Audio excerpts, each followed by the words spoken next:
গত 1300 বছরে কোন আলেম পৃথিবীর কোন জায়গায় তাসাউফ তরিকতের বিরুদ্ধে কলম ধরতে পারে নাই। কেন? কারণ কোরআন বলছে তারাই সফল যাদের নামাজের মধ্যে খুশু আছে, ঠিক তো, একাগ্রতা আছে। তো কোরআনের কথা আমি শুনলাম, আল্লাহ আমি এটার বাস্তব নমুনা দেখতে চাই। আমার আল্লাহ বলে দিলেন আমার নবীর দিকে দেখলে বাস্তব নমুনা দেখে ফেলতে পারবে। এখন আমি নবীকে বলছি ইয়া রাসূলুল্লাহ, এখন তো নবী নাই। কদ আফলাহাল মুমিনুনা আল্লাযীনা হুম ফি সালাতিহিম খাশিউন। নামাজে একাগ্রতা, এটা যদি আমার চোখ দেখতে চায়, ইয়া রাসূলুল্লাহ আমি কোন জঙ্গলে যাব দেখার জন্য? আমার নবী বলছেন উম্মত, আমি না থাকলেও পৃথিবীর কিয়ামতের দিন সকাল পর্যন্ত আমার উম্মতের উলামা, আমার উম্মতের উলামা আলেমরা আমার দ্বীনের বাগানের পাহারা দেবে। কেউ শরীয়তের পাহারা দেবে, কেউ তরিকতের পাহারা দেবে, কেউ হাকিকত এবং মারিফতের পাহারা দেবে। খবরদার, তরিকতের কথা বলতে গিয়ে আপনি যদি শরীয়তকে ছোট করেন, মনে রাখবেন মুরতাদ হয়ে যাবেন। কি হয়ে যাবেন? মুরতাদ হয়ে যাবেন। মনে রাখবেন আমাদের শরীয়তের মধ্যে আমরা যে বলি ফরজ, ওয়াজিব, সুন্নতে মুআক্কাদা, গায়রে মুআক্কাদা, হারাম, তাহরিমি, তানজিহি, ইসা, খেলাফে আউলা, এটা শরীয়তের থাক। কে সাজিয়েছে? আমার নবীর উম্মতের আলেমরা সাজিয়েছে। তাদেরকে আমরা কি বলি? ফকি বলি, ফকি। এটা শরীয়তের থাক। ঠিক সেভাবে আমার নবীর উম্মতের আলেমরা হাদিসের থাক সাজিয়েছে। এটা সিহাসিত্তা, তাবরানি হাদিসের গ্রন্থ বলতে থাকেন। কোন মুহাদ্দিস এসে নতুন কোন হাদিস বলতে পারবে না? বলেন সবাই একসাথে না। কেউ বলতে পারবে এটা হাদিসে এসেছে, কেউ বলতে পারবে আরো সুন্দর করে বললে তো আপনারা কলা। আমি নিজের কানে শুনেছি, হুজুর ওয়াজ করতেছে কানে হাত দিয়ে, কলা রাসূলুল্লাহি সাল্লাল্লাহু আলাইহি ওয়াসাল্লাম। এই শব্দ আল্লাহর দুনিয়ার মধ্যে এর চেয়ে মিঠা শব্দ আর নাই। যারা ইলমে হাদিস পড়ান তারা অত্যন্ত সৌভাগ্যবান।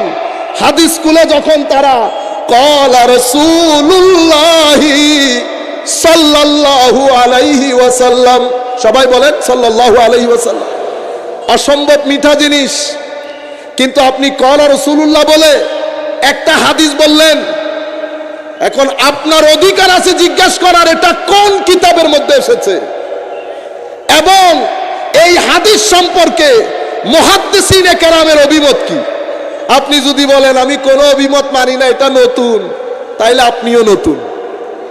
আমার ধর্ম পুরানো, আপনি নতুন। নতুন জিনিসকে পুরানো জিনিসের মধ্যে রাখা যাবে না। শরীয়তের তাকও রেডি, হাদিসের তাকও রেডি। আপনি বড় মুহাদ্দিস, পৃথিবী বলছে আপনি ইমামুল মুহাদ্দিসিন, কিন্তু নতুন হাদিস বলতে পারবেন না। ইমামরা যা বলেছে তা থেকে আমরা বাইরে যেতে পারবো না। ঠিক সেভাবে আমাদের তরুণ প্রজন্ম জানেও না। ঠিক সেভাবে আমার নবীর উম্মতের তরিকতের আলেমরা, মারিফতের আলেমরা, তারা কি করেছে? তাসাউফ তরিকতেরও একটা চার্ট বানিয়েছে। বুঝতে পেরেছেন? এটা তরিকত, এটা তরিকতের উসুল, এটা তরিকতের মানহাজ, এটা তরিকতের মেথোডোলজি। কিতাব রচনা করেছে কেমন? এখনো মুহাদ্দিসিনরা হাদিসের কিতাব রচনা শুরু করে নাই, যখন তরিকতের ইমামরা তরিকতের কিতাব রচনা শুরু করেছে। আপনাদের জ্ঞাতার্থে বলছি, তরিকতের কিতাব ইমাম আহমদ ইবনে হাম্বল, হাম্বলি মাযহাবের ইমাম, রচনা করেছেন কিতাবুজ যুহদ ওয়ার রাকায়েক, তরিকতের কিতাব। ইমাম আব্দুল্লাহ ইবনে মুবারক হুজুর ইমামে আজমের ছাত্র, ইমামে আজম যদি তাবেঈ হয়, আব্দুল্লাহ ইবনে মুবারক তাবেঈ, তাবেও তাবেঈ হয় নাই, তাইলে 3 প্রজন্মের 1 প্রজন্ম, 3 প্রজন্মের 1 প্রজন্ম। কিতাব লিখেছে কিতাবুজ জুহদে ওয়ার রাকায়েক। আপনি যদি সালাফি হন, যদি আপনি সালাফি হন, তো ইনারা সলফে সালেহিনে উম্মত না হলে সালাফি কি আপনার বাবা? আব্দুল্লাহ ইবনে মুবারক যদি সালাফি না হয়, হযরতে ইমাম আহমদ ইবনে হাম্বল যদি সালাফি না হয়, ওয়াকি বিন জাররাহ যদি সালাফি না হয়, তো সালাফি আপনি কাকে বলতেছেন? তাইবে ইনারা তো আমার নবী যেই 3 প্রজন্মের জন্য দোয়া করেছেন, এরা সবাই 3য় প্রজন্মের লোক। আমি ইমামে আজমের কথা বাদই দিলাম। এই প্রজন্মের পরে কিছুদিনের মধ্যে হারেস আল মুহাসিবি কিতাব লিখেছে। এটা এই প্রজন্মের পরে 250 থেকে 400 হিজরির মাঝখানে, 250 থেকে 400 হিজরির মাঝখানে তরিকতের কিতাব লিখেছেন ইমাম কুশাইরি। আর রেসালা কুশাইরিয়া বলি, কুতুল কুলুব লেখা হয়েছে, মানাজিলুস সাইরিন লেখা হয়েছে, কাশফুল মাহজুব লেখা হয়েছে, কুতুল কুলুব লেখা হয়েছে, লুমা লেখা হয়েছে, ইহয়া, পরবর্তীতে ইহয়া উলুমিদ্দিন লেখা হয়েছে, আওয়ারিবুল মারিফ লেখা হয়েছে। এগুলা হচ্ছে তরিকত এবং তাসাউফের প্রসিদ্ধ কিতাব।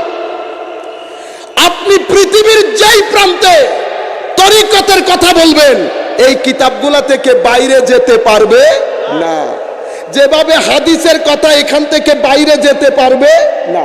তাফসীরের কথা আপনি যদি বলেন এটা আমার নতুন তাফসীর, গ্রহণ করবে কেউ? আপনি যখন তাফসীর করবেন, আপনি হয় তাবারি, হয় ইবনে কাসির, যদি কোরআনে হাদিসের রিওয়ায়াত সাহাবায়ে কেরামের কথা দিয়ে আপনি যদি তাফসীর করতে চান, হয় তাবারি নয় ইবনে কাসির, জালালাইন আছে। যদি হুকুম আহকাম বলতে চান, কুরতুবী আছে।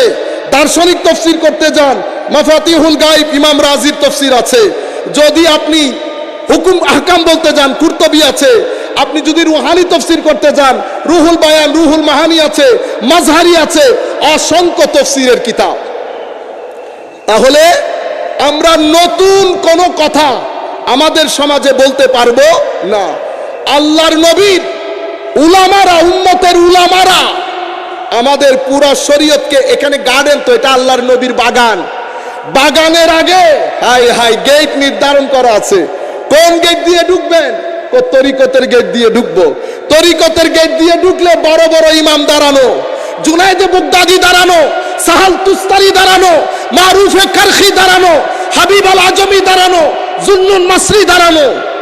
আপনারা বুঝতে পেরেছেন? এরা সবাই আমার নবীর তাসকিয়ার সমুদ্রের খেদমত করেছেন। এরই ধারাবাহিকতায় 2য় প্রজন্ম, 3য় প্রজন্ম, শেষ ভাগের শুরুতে 500 হিজরিতে হুজুর গৌসুল আজমের আগমন। আমরা মনে করি হুজুর গৌসুল আজমের মাধ্যমেই শুরু। না না না না, হুজুর গৌসুল আজম তো একেবারে শেষ পর্যায়ের মুতাখিরিন। ইনারা সবাই মুতাকাদ্দিমিন, যাদের পিঠ তাবেঈনদের সাথে লাগানো। আফসোসের বিষয়, আমার ছেলেরা জানেও না। যখন তোমরা মনে করে এটা শুধু উরুস আটরশির মধ্যে হইতেছে, তো এ গেছে কোথায়? আজহারে। এখন আজহারি ইমাম হুসাইনের উরুস 1-2 দিন না তো। আমাদের হাসান আজহারি সাহেব বক্তব্য রেখে যান নাই, উনিও ইমামে হুসাইনের উরসে পাকে শরীক হয় নাই। ও খাইতে বহুত ভালো লাগে। বাবা, কে খাই না উরুসের খাওয়া? আজহারের ইউনিভার্সিটিতে যারা পড়েছে আমার ভাইরা, আমার সাথে একমত হোক, 2 মত হোক, কিন্তু উরুসের খাওয়া পেটে গেছে। ওনারা তো আর চেহারা চেক করে করে খাওয়াই নাই, সবাইকে উরুসের খাওয়া খাওয়াইছে। ইমামে হুসাইনের উরস এবং মিশরের 5 কুতুব, তোর মধ্যে সর্বশ্রেষ্ঠ আল্লাহর ওলি যাকে ধরা হয়, হুজুর শেখ সৈয়দনা আব্দুর রহমান বদবী রাদিয়াল্লাহু তাআলা আনহু ওয়া নাফা'না বিউলুমিহি ফিদ দারাইনি আমিন। ওনার উরসের মধ্যে হজের পরে 2য় বৃহত্তম জামায়াত হয়তো আব্দুর রহমান বদবীর মাজারের উরসে পাকের মধ্যে। খাই নাই আমরা? আমার ভাইরা, এই কনফিডেন্স এটা মাথায় রাখেন। আমরা যে আকীদা বিশ্বাস করি, পৃথিবীর যেই প্রান্তে যাবেন যান, মিশরে যান, সিরিয়ায় যান, দামেস্কে যান, জর্ডানে যান, প্যালেস্টাইন, ইয়েমেন, উত্তর America, Scandinavian country, European country, আমাদের এশিয়া, পৃথিবীর যেই প্রান্তে যাবেন যান, উম্মতে মুসলিমা ওলি প্রেমিক, উম্মতে মুসলিমা নবী প্রেমিক, উরস করে, শবে বরাত করে, ইসালে সোয়াব করে, রবিউল আউয়াল শরীফ করে, শবে মেরাজ করে, যা কিছু আমরা করি উম্মতে মুসলিমা তাই করে। কিন্তু আফসোস, রাষ্ট্র যখন কোন আইডিওলজির প্রচারের জন্য লেগে যায় তখন আর আমরা সাধারণ মানুষ রাষ্ট্রের সাথে পেরে ওঠা সম্ভব হয় না। একটা রাষ্ট্র লেগেছে এই আইডিওলজিকে তুলে ধরার জন্য, সেই কারণে ইউটিউবের মধ্যে তারা, ফেসবুকে তারা, মনে হয় যেন অনেক উর্সগুলা প্রমাণ করে দেয় বাংলার জমিনের লোক এখনো পর্যন্ত অলি ভক্ত।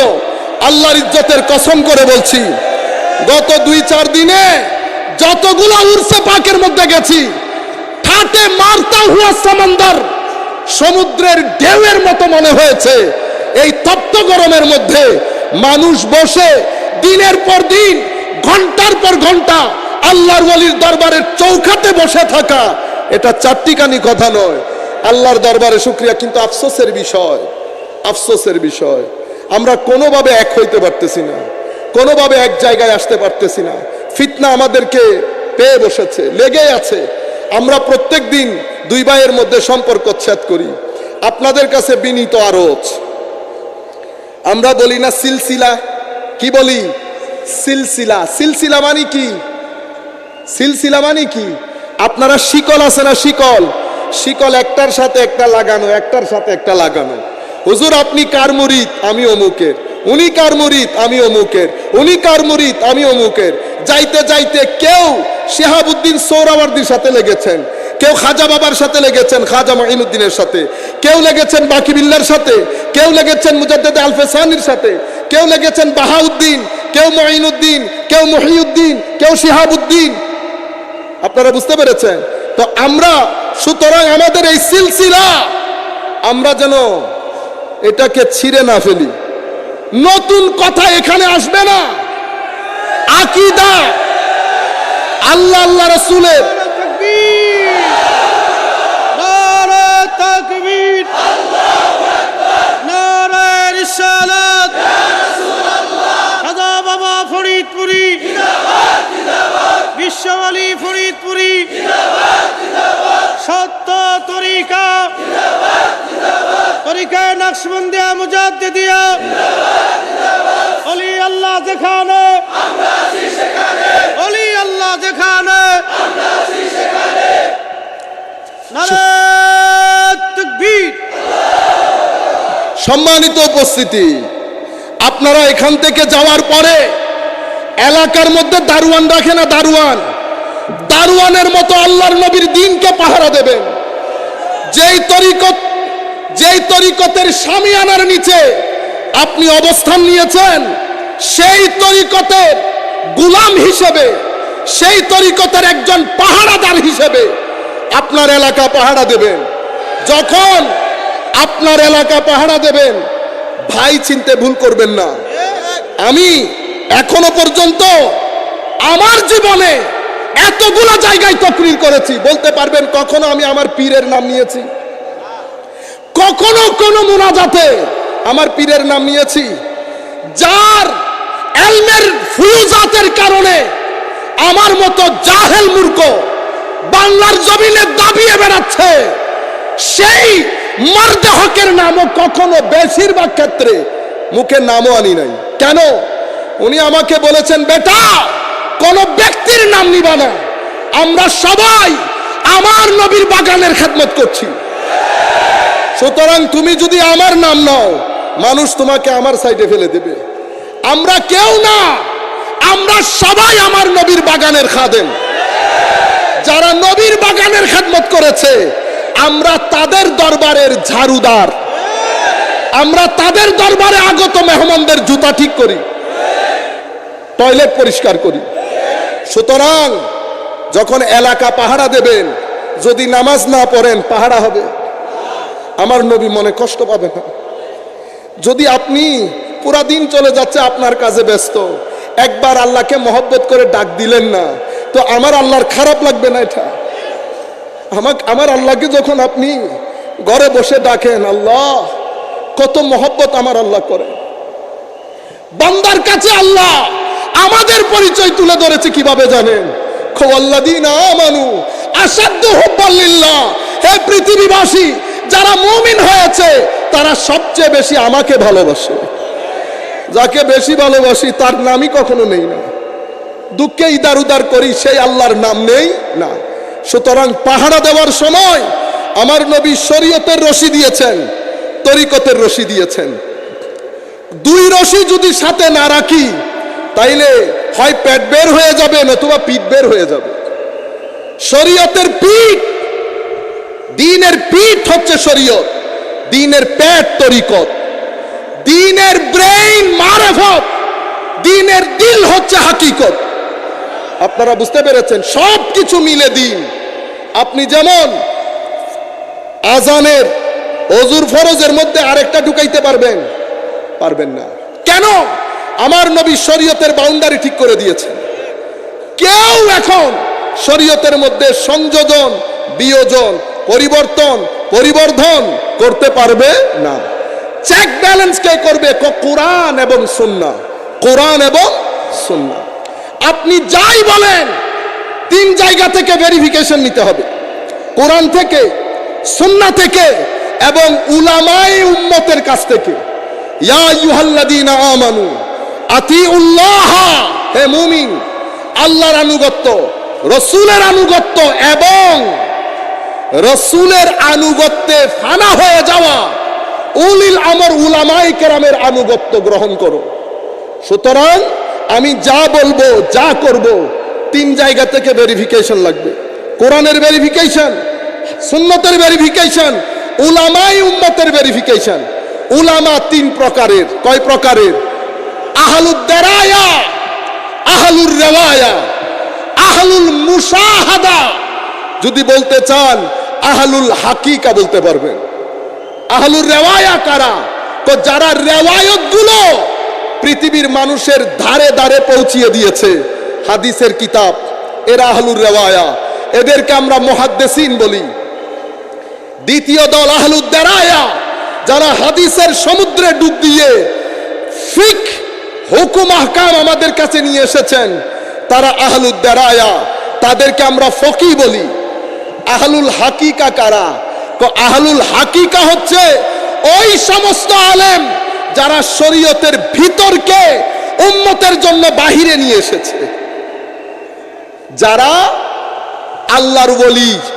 যারা কারা? আল্লাহর ওলি। তারা আহলুল হাকিকা, আহলুল মুশাহাদা। এই তিন ধরনের উলামা, এদের ভেরিফিকেশন ছাড়া আপনি নতুন কোনো কথা সমাজে দিতে পারবেন না। এখন আমাদের এখানে কেউ তরিকতপন্থী আর কেউ তরিকত বিদ্বেষী, দুইটা সমাজ তৈরি হয়েছে না? তরিকত বিদ্বেষী যারা, তারা অনেক লেখাপড়া করে। কেন করে জানেন? আপনাকে ঘায়েল করার জন্য, বুঝার জন্য না। আর কোন কিতাব পড়ে? আসল কিতাব পড়ে না। আমি স্পষ্ট ভাষায় বলছি, বড় আলেম, ইংল্যান্ডের বুকে আমার সাথে কথা হচ্ছিল। আমরা তো কোনো বড় আলেম না, আমরা বড় আলেম না। আমরা যদি আপনি ক্লাস করেন, কোনো ক্লাসের মধ্যেই পড়বো না। এবং এটা আপনারা মনে করবেন আমি ভদ্রতার কারণে, আদবের কারণে বলছি, এটা আল্লাহ ভালো জানেন। আপনারা বলতেছেন আমি কি, আমার চেয়ে তো কেউ ভালো জানার কথা না। তো আমার মতো একজন অযোগ্য ব্যক্তি বলতেছি, হুজুর আপনি যে তরিকতের সমালোচনা করছেন, আমি কি বিনয়ের সাথে আপনাকে একটা প্রশ্ন করতে পারি? কি প্রশ্ন? আল্লাহ, হুজুর আপনি আমাকে একটা তরিকতের কিতাব বলবেন, মৌলিক কিতাব, বাজারে বাংলার ছটি বই না, যে কিতাবগুলোর নাম নিয়েছি, রেসালা কুশাইরি, কশফুল মাহজুব, লুমা, মানাজিরুস সাইরিন, এর পরবর্তীতে ইহয়া উলুমুদ্দিন, গুনিয়াতুত তালিবিন, আওয়ারিফুল মাআরিফ, এগুলা হচ্ছে তাসাউফের মৌলিক গ্রন্থ। হুজুর এই গ্রন্থগুলা থেকে একটা গ্রন্থ শুরু থেকে শেষ পর্যন্ত পড়েছেন, একটা গ্রন্থের নাম বলতে পারবেন? কিতাব পড়ার, ওই কিতাবগুলা পড়ার সময় নাই আমার হাতে। বুঝতে পেরেছেন? উনি কি পড়েছেন? যারা তরিকত তাসাউফের বিরুদ্ধে বই লিখেছে সেগুলা পড়ে আপনার সাথে যুদ্ধে লিপ্ত হয়। এখন আমার লোক তো সাধারণ লোক, আমার লোক তো আর এই বিষয়ে পিএইচডি করার দরকার নাই। উনি তো আল্লাহর ওলির দরবারে এসেছে, চেহারা দেখেছে, কেঁদে রেঁদে চলে গেছে। আমি সারাদিন বইয়ের সাথে বসে থাকি, এত চেষ্টা করলাম, ভাইকে পয়সা দিলাম আমার একটু কান্দাইতে পারস কিনা দেখ। ভাই পুরা দিন চেষ্টা করে চোখের পানি বের করতে পারে নাই, কারণ দিল শক্ত হয়ে গেলে চোখ পানি ছাড়ে না। এখন দিল নরম করার জন্য কার কাছে যাব? আহলুর রেওয়ায়া, এরা দিল নরম করে না। আহলুদ দারায়া, এরাও দিল নরম করে না। তো দুদেরকে জিজ্ঞেস করতেছি, হুজুর কার কাছে গেলে দিল নরম হয়? কো আহলুল মুশাহাদার কাছে যাও। ওই দরবেশ কো কোনার মধ্যে বসে আছে, এর কাছে যাও। হুজুর দিল নরম করতে চায়, কিছু শিখাই দেন। কো দিল নরম শিখানো যায় না। কো কি করতে হয়? কো হুজুর বলতেছে আমার সাথে থাকলে হবে। হুজুর কতদিন? কো মাসখানেক থাকলে হবে। মাসখানেক? তো দিল নরম করতে গেছি। হুজুর এখন আমার দায়িত্ব কি? কো আজকে থেকে খালি জুতা ঠিক করবি, আমার দরবারে যারা আসে শুধু জুতা ঠিক করবি। চৌধুরীর পোলা দিল নরম করতে গেছে। হুজুর কি বলে? হ্যাঁ, বাধ্য, কিছু করার নাই, করা শুরু করেছে। হায় হায় হায়। হুজুর কোনার মধ্যে বসে একটু একটু করে নজর দেয়, একটু একটু করে নজর দেয়। যত নজর দেয় শরীর থেকে যেমন ঘাম বের হয়ে শরীরের আবর্জনা বের হয়ে যায়, আল্লাহর ওলিদের নজর পড়লে সিনা গেমে সিনা থেকে ময়লা বের হয়ে যায়। কোনে কোনে নজর, নিগাহে ওলি মে ये तासीर देखा, আল্লাহর ওলিদের দৃষ্টির মধ্যে এই তাসির দেখেছি। হাজার মানুষের ভাগ্যের পরিবর্তন হয়ে গেছে। এরা হচ্ছে গুড় আছে না, গুড়ের মতো। আমার কাছে মাসি বসে, কো তুমি গুড় না বেটা, তোমার কাছে গায়ে বসে লাভ আছে। মাসি কোথায় বসে? কো গুড়ের উপর। একজন, এক মাসি, 2 মাসি, 10 মাসি, 100 মাসি বসছে। গুড়ের নাগাল পাইছে একজন, বাকি 100 জন ওই নাগাল পাওয়ার সৌবতের মধ্যে বসে খুশি। ওই 100টা মাসি এ তো গুড়ের নাগাল পাই নাই। কার নাগাল পাইছে? এমন মাসির নাগাল পাইছে যে গুড়ের নাগাল পাইছে। আপনারা বুঝতে পেরেছেন? এরা হলো মিঠা, এরা মারেফতের মিঠা, মারেফতের গুড়। আল্লাহর ওলি একটু একটু নজর দেয়। উনি জুতা সাপ করেন, জুতা সাপের কারণে ভিতরে আমিত্বের বুঝ যেটা ছিল, আমার বুঝ যেটা ছিল, আমাকে করেছে, আমাকে বলে ফেলেছে, আমি বরবাদ করে দিয়েছে আপনাদেরকে, আমাদেরকে। রুহানি জগৎকে বিনাশ করে দিয়েছে আমিত্ব। কত রতি মহারতি দেখেছি, কত মুহাদ্দিস মুফতি দেখেছি, কিতাবের বারে এলমের বারে উঠতে পারে না। কত রতি মহারতি দেখেছি, সুবতের মধ্যে তাসির নাই, নজরের মধ্যে তাসির নাই, জবানের মধ্যে তাসির নাই। কেন? মনে রাখবেন, চোখ যা কিছু দেখে, এই চোখের দেখা আপনার কলবের মধ্যে একটা প্রভাব বিস্তার করে, একটা এফেক্ট করে। মুখ যা বলে, কান যা শোনে, প্রত্যেক কিছুর একটা এফেক্ট আপনার কলবের উপর পড়ে। যদি ভালো জিনিস দেখেন এফেক্ট ভালো হয়, যদি মন্দ জিনিস দেখেন এফেক্ট মন্দ হয়। পুরা দিন মিলে যদি পজিটিভ কিছু হয় এটা পজিটিভ হবে, নেগেটিভ হলে এটা নেগেটিভ হবে। আপনি বাইরে যত জুব্বা পরে হাঁটেন না কেন, ভিতরে যদি গুনার অন্ধকার থাকে, মনে রাখবেন নামাজের জোক আসবে না, সিজদার জোক আসবে না, জিকিরের জোক আসবে না। উপর থেকে ভালো হব, আমার জবানের মধ্যে তাসির আসবে না। কেন? আমি মানুষ, আমাকে আল্লাহ শরীরও দিয়েছেন, আমাকে আল্লাহ রূহও দান করেছেন। মনে রাখবেন, যেই ব্যক্তি আমার নবী বলেছেন 7 দিনের জন্য নিজের চোখ হেফাজত করবে, আমার আল্লাহ তার সিনার ভিতরে সিজদা এবং রুকুর যোগ দান করবে। যেই ব্যক্তি 40 দিন সত্য কথা বলবে, তার জবানের মধ্যে বেলায়েতের তাসির চলে আসবে। যেই ব্যক্তি 40 দিন পর্যন্ত একনিষ্ঠতার সাথে আমল করবে, উলামায়ে উম্মত বলছেন তার জবানের মধ্যে হিকমতের সমুদ্র বইয়ে দিবে আল্লাহ। আমরা ভিতর বাহির এক হতে হয় আল্লাহর ওলির দরবারে। কিছুদিন যেতে না যেতে, জুতা ঠিক করতে করতে কখন যে ভিতর ঠিক হয়ে গেছে বলতে পারে না। হুজুর ডাকতেছে, আয়ো এবার বলো কি? হুজুর প্রশ্নের উত্তর পেয়ে গেছি, আর লাগবে না উত্তর, আর উত্তর লাগবে না। এখন আমি বলতেছি, ইয়া রাসূলুল্লাহ, আমি নামাজের মধ্যে একাগ্রতা আছে এমন কাউকে দেখতে চাই। এটা আপনি অন্য কোনো এলমের দরজায় পাবেন না, এটা তরিকতের যারা আলেম তাদের মধ্যে পাবেন। তবে মনে রাখবেন, তরিকতের আলেম এই জায়গার মধ্যে পৌঁছে কিভাবে? হাদিসে কুদসির মধ্যে আমার আল্লাহ ইরশাদ করছেন, আমার বান্দা, হায় হায়, আমার বান্দা মুজাহাদা করে, মুজাহাদা। আমার বান্দা, আমার খাস আল্লাহর ওলি যারা, তাদের সুহবতে থেকে দিন রাত এক করে দিয়েছে। চোখের হেফাজত, মুখের হেফাজত, জিকির, তিলাওয়াতে কোরআন, আদব, শরীয়তের আদব, তরিকতের আদব, রাতের ইবাদত করতে করতে করতে হঠাৎ একদিন তাহাজ্জুদের মধ্যে, এই জমিনের মধ্যে তাহাজ্জুদের সিজদায় আসে কান্দে, আসে কান্দে। হঠাৎ করে মাশুকের অন্তরে মহব্বতের জোয়ার বয়ে যায়। দুনিয়াবাসী ঘুমে, এই দুনিয়ার মধ্যে আশেকের কান্না আরশে আজিমের মধ্যে পৌঁছে যায়। মাশুক তখন আশেককে টেনে নিজের সিনার সাথে লাগায় ফেলে। বান্দা হয়েছে, আজকে থেকে আর বান্দা নাই, বন্ধুতে পরিণত হয়েছে। বান্দা বন্ধুতে কেমনে গেল? বলা হচ্ছে, আমার আল্লাহ হাদিসে কুদসির মধ্যে বলছেন, ফরজ, ফরজের পরে নফল। সুতরাং মনে রাখবেন, যত বড় আল্লাহর ওলি হোক, কোন কেউ যদি বলে যে আমি আর ফরজ নামাজ পড়তে হবে না, সুফিয়ায়ে কেরাম বলছে এটা জিন্দিক বাদে কেউ বলতে পারবে না। আপনারা বুঝতে পেরেছেন? আমার আল্লাহ, আমার নবী আমাদেরকে যে শরীয়ত দিয়ে গেছে, সুফিয়ায়ে কেরাম যে তরিকত দিয়ে গেছে, এটার বাইরে আমরা যেতে পারবো না।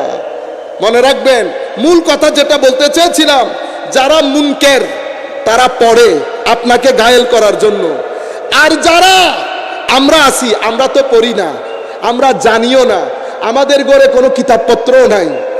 এই জানা আর না জানা, আর আমরা যারা জানি না, আমরা কি করেছি?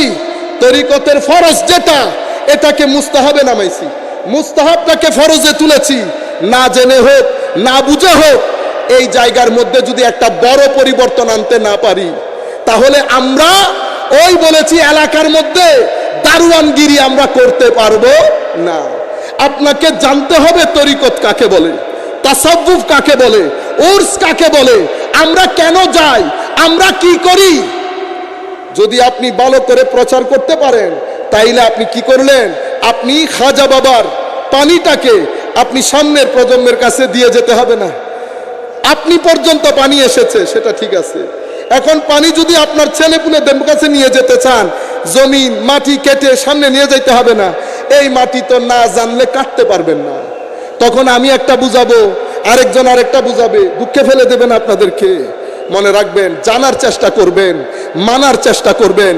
যেই যেই দরবারের সাথে সম্পৃক্ত, আমরা যদি সেই দরবারের আসল যারা, তাদের দিকে ফিরে যায়, তাদের দিকে ফিরে যায়, একটা নতুন সময় অবশ্যই আসবে। সেটা আসতে হবে। কেন? কারণ আপনি যখন নামাজ, দুয়া, তসবিহ, তাহলিল, তরিকত ছেড়ে দেবেন, আপনি যখন সকাল থেকে সন্ধ্যা, আমি আপনাদেরকে একটা গুরুত্বপূর্ণ মেসেজ দেব। মনে রাখবেন, আমরা এখন একটা দুর্যোগপূর্ণ পরিস্থিতির মধ্যে আছি। একদিকে আধুনিকতার কালো থাবা আমাদের তরুণ প্রজন্মকে অশ্লীলতার গণজোয়ারে ভাসাচ্ছে, আরেকদিকে আধুনিক চিন্তা চেতনা, দার্শনিক চিন্তা চেতনা, বৈজ্ঞানিক চিন্তা চেতনা, আধুনিক লেখাপড়া আমাদের ছেলেপুলেদেরকে, যারা কলেজ বিশ্ববিদ্যালয়ে পড়ে, তাদের অন্তরে আকীদা সম্পর্কে, ঈমান সম্পর্কে, পরকাল সম্পর্কে, আল্লাহ সম্পর্কে তাদের যে বিশ্বাস, বিশ্বাসের যে গ্রিপ, সেটা একেবারে নড়ে বড়ে করে ফেলছে। এবং দিনের দিন এই পরিস্থিতি জটিল থেকে জটিলতর হচ্ছে। আরেকদিকে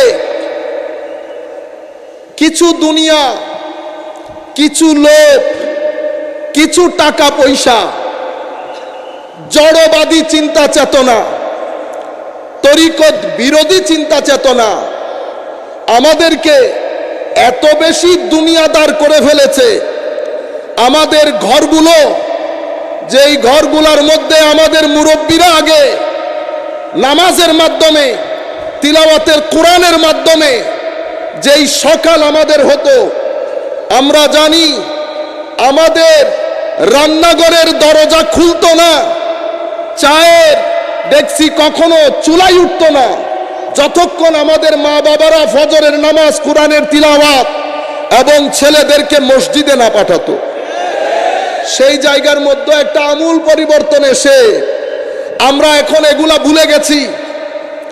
আমরা আমাদের প্রত্যেকের ঘরের মধ্যে হেন কোনো দিন নাই মারামারি, ভুল বুঝাবুঝি, গরম সর্দি করতে করতে ঘরগুলা জাহান্নামের আগুনে পরিণত হয়েছে।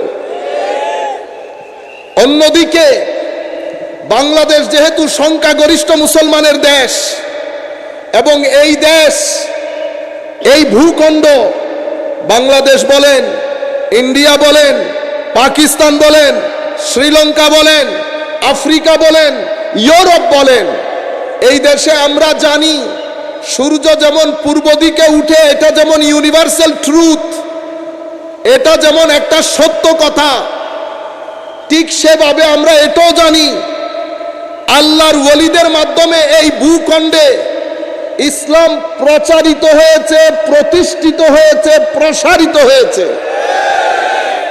আল্লাহর ওলিরা দিক বিদিক ছোটাছুটি করে এক একজন এক এক অঞ্চল থেকে আত্মীয় স্বজন, পাড়া প্রতিবেশী রেখে কঠিন পথ পাড়ি দিয়ে, পাহাড়ি পথ, সামুদ্রিক পথ, নিজের জীবনকে তুচ্ছ জ্ঞান করে আমার নবীর আনিত দিন, তৌহিদের আলো, রেসালতের আলো, পরকালের আলো, এশকে ইলাহির আলো, এশকে নবীর আলো, এগুলো সাহাবায়ে কেরামের তাজিমের আলো, এশকে আলে বাইতে রাসূলের আলো, শরীয়তের আলো, তরিকতের আলো, মারিফতের আলো, হাকিকতের আলো, যেই নূর নিয়ে আমার নবী দুনিয়ার জমিনে তশরিফ এনেছেন।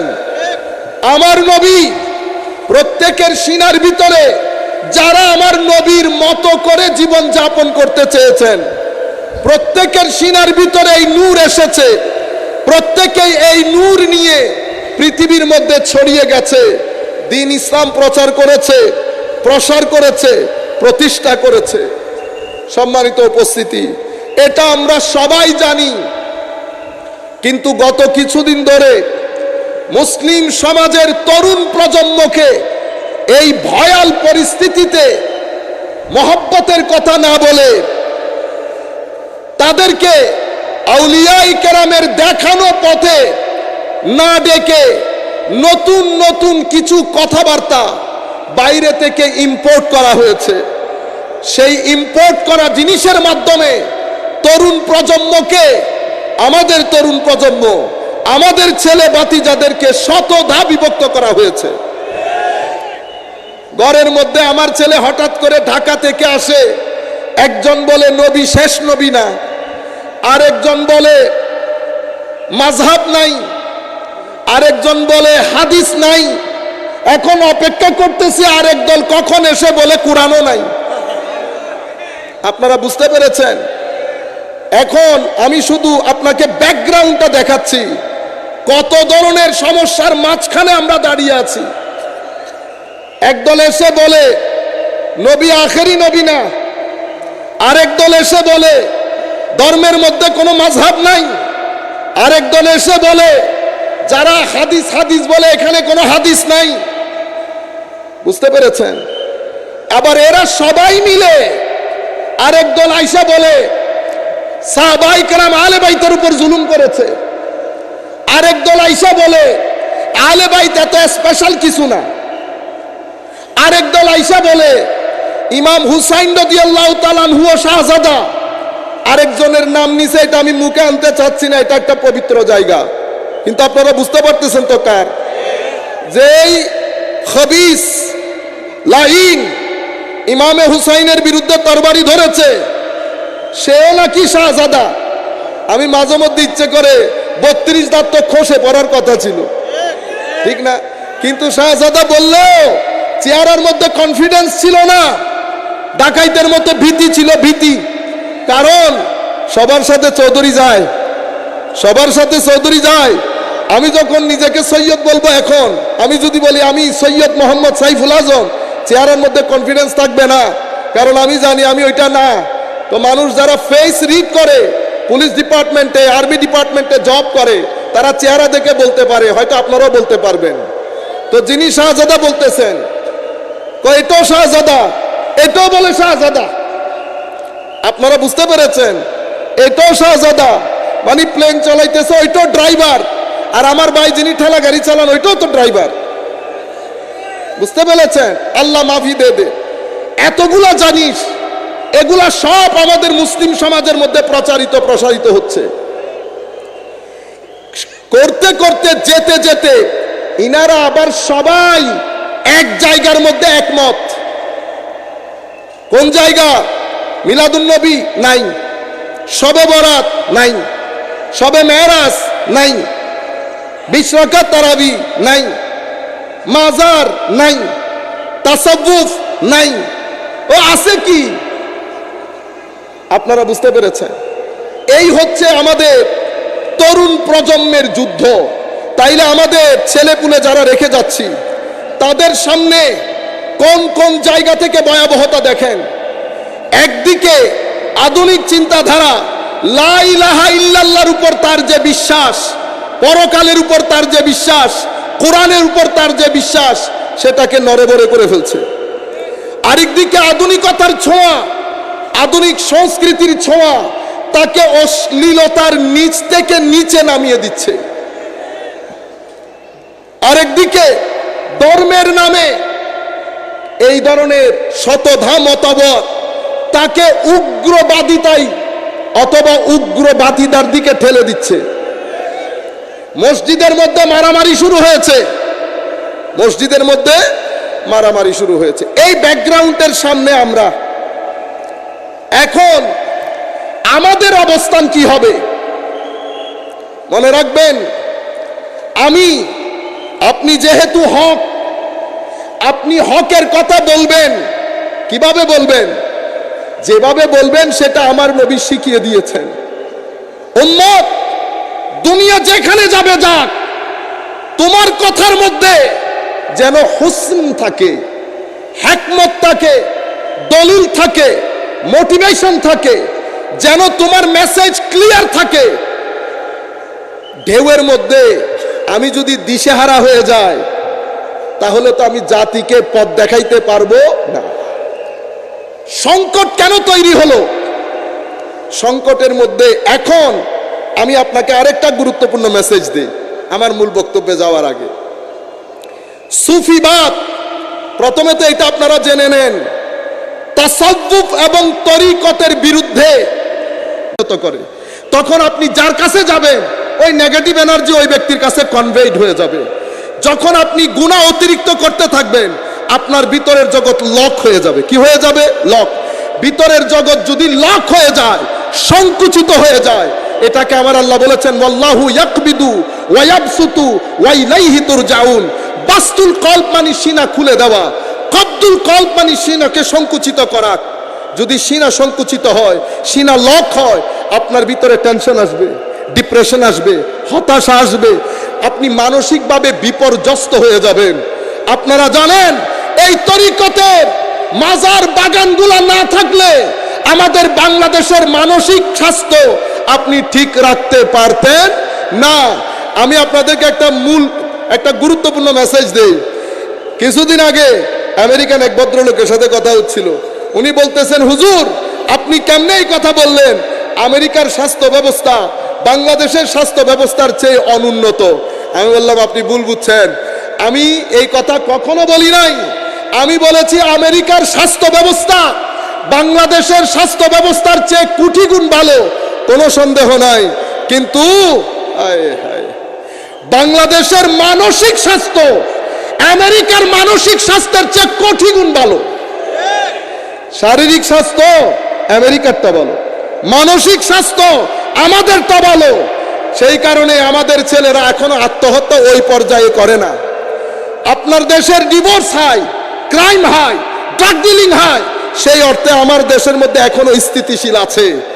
আপনারা বলবেন, যদি জিজ্ঞেস করি কি কারণে বাংলার মানুষের মানসিক অবস্থা এই অবস্থার মধ্যে রয়েছে, নতুবা যতভাবে গুনাহ আমরা করি, যেই অরাজক পরিস্থিতি আমরা সৃষ্টি করি, কথা দিয়ে, বার্তা দিয়ে, জুলম দিয়ে, প্রতারণা দিয়ে, আমাদের মানসিক স্বাস্থ্য এভাবে ঠিক থাকার কথা ছিল না। জিজ্ঞেস করেন আলেমদেরকে, তারা বলবে আল্লাহর ওয়ালিদের কারণে বাংলাদেশের মানসিক স্বাস্থ্য এখনো পর্যন্ত ঠিক আছে। এতগুলা মানুষ ঘুরে ফিরে দরবারে যায়, মানসিক স্বাস্থ্য ঠিক। আপনি বলবেন, হুজুর আপনার কাছে গেলে তো মানসিক স্বাস্থ্য ঠিক হবে। ও ভাই, আমার কাছে আসবেন, আমি নিজের মানসিক স্বাস্থ্য ঠিক করার জন্য মাজারে যাই, আপনি আবার আমার সাথে এসে লাভ আছেন? আপনারা বুঝতে পেরেছেন? মনে রাখবেন, তো মাজার বন্ধ করে দাও, বন্ধ করে দেন মাজার, কোনো অসুবিধা নাই। 10 বছর যেতে না যেতে সরকার ইউথের ডিপ্রেশন ঠেকাতে যেই পরিমাণ টাকা খরচ করতে হবে, সরকার বিপাকে পড়ে যাবে। ডিপ্রেশনের জন্য আমেরিকান সরকারকে জিজ্ঞেস করেন, ইংল্যান্ডের সরকারকে জিজ্ঞেস করেন, ইউরোপ দেশের সরকারকে জিজ্ঞেস করেন, বছরে তরুণ প্রজন্মকে হতাশা থেকে রক্ষা করার জন্য, মানসিক স্বাস্থ্য ঠিক রাখার জন্য কি পরিমাণ টাকা তারা ব্যয় করে। অত টাকা কি আমরা ব্যয় করতে পারবো? না। কেন? তো আলা বিজিক্রিল্লাহি তাতমাইন্নুল কুলুব, জিক্র ইলাহির মাধ্যমে অন্তরের মধ্যে প্রশান্তি আসে, জিক্র ইলাহির মাধ্যমে অন্তরের মধ্যে প্রশান্তি আসে। আসল জিক্র ইলাহির দরবার যদি দেখতে চান, ওই দরবারের মধ্যে ঘুরে ফিরে আসতে হয়। এই সমস্ত দরবারের কারণে আল্লাহ পাক এখনো পর্যন্ত আমাদের মানসিক স্বাস্থ্য ঠিক রেখেছেন। আমি আপনাদেরকে আখেরি একটা লফজ বলে আমরা আখেরি কথা বলে আমাদের বক্তব্য শেষ করে দিচ্ছি। সম্মানিত উপস্থিতি, একদল পক্ষে বলে, আরেক দল বিপক্ষে বলে। পক্ষে যারা বলে আমরা খুব সাধারণ, সেই কারণে আপনারা কি করবেন, তরুণদেরকে খেয়াল করে, মুরব্বীদের কথা বলতেছি না, ওনারা তো 250-300 বছর আগে জান্নাতে গিয়ে ঘুমাইয়া আবার উঠবেন, হয়তো তখনও আমরা কিতে থাকবো, হিসাব নিকাশের মধ্যে থাকবো। সুতরাং আপনাদের জন্য না। তো আমার নবী আল্লাহ হাদিসে কুদসির মধ্যে বলছেন, ফরজ, নফল, এরপরে মহব্বত, মহব্বতের পরে কুরবত। তাইলে কয়টা পাইলেন? ফরজ। তাইলে ফরজ বাদ দিয়ে যদি কেউ তরিকত চিন্তা করে, হাদিসে কুদসির খেলাফ হবে না? ফরজ, এরপরে নফল, নফলের পরে মহব্বত, মহব্বতের পরে কুরবত, মানে নৈকট্য। নৈকট্য যখন হয়ে যায়, আমার আল্লাহ বলেন, আজ থেকে সে আমার রঙে রঙিন হয়ে গেছে, আমার কান দিয়ে শুনবে, আমার চোখ দিয়ে দেখবে, আমার মুখ দিয়ে বলবে। আয় হায়। এরপরে মাযুন, একটা ডিভাইন পাওয়ার তাকে ডেলিগেট করা হয়, উনি মুখ দিয়ে যা বলেন তা হয়ে যায়। খা বেটা ডাল, ভালো হয়ে যাবি। হ্যাঁ, এখন আপনি মনে করতেছেন ডাইলের মধ্যে তাসির, ও ডাইলের মধ্যে না, ও মুখের তাসির। কিসের তাসির? ও ওই ডাইল আমি খাওয়াইলে হবে? ও না, আপনি বুঝেন নাই। হুজুর বলতেছে ডাইল খা, মানে একটা বলেছে, একটা ভিতরে রেখেছে। কোনটা বলেছে? ডাইল খা, ভিতরে কোনটা রেখেছে? ভালো হয়ে যাবি। এটাকে আমরা আরবির মধ্যে বলি মাযুব রাখা। কি রাখা? মাযুব রাখা। তো এটা জবান তো বললে বলেছেন বলি, জবান তো আল্লাহ, তো ভালো তো হয়ে যাবেন। আমি যদি কুটিবারও বলি হবে না। কেন? আমি আমার জবানকে ওই জবান করতে পারি নাই, যে জবান দিয়ে গীবত বের হয়, মিথ্যা বের হয়, গালাগালি বের হয়। এটা কি আল্লাহর জবান হবে কোনোদিন? সুতরাং আসেন আমরা জেগে উঠি, আমরা একটু সচেতন হই, আমরা আল্লাহমুখী হই, নবীমুখী হই, শরীয়তমুখী হই, আমাদের যারা মূল প্রাণ, মূল কেন্দ্র, তাদের মুখী হই, এবং প্রত্যেকেই দরবারের এক একটা সৈনিক হিসেবে যেই যেখানে যায় দারওয়ান হিসেবে বসে যায়। আল্লাহ রাব্বুল আলামিন আমাদের হামি ও নাসির হোক। মওলাই করিম আমাদেরকে কবুল করুক।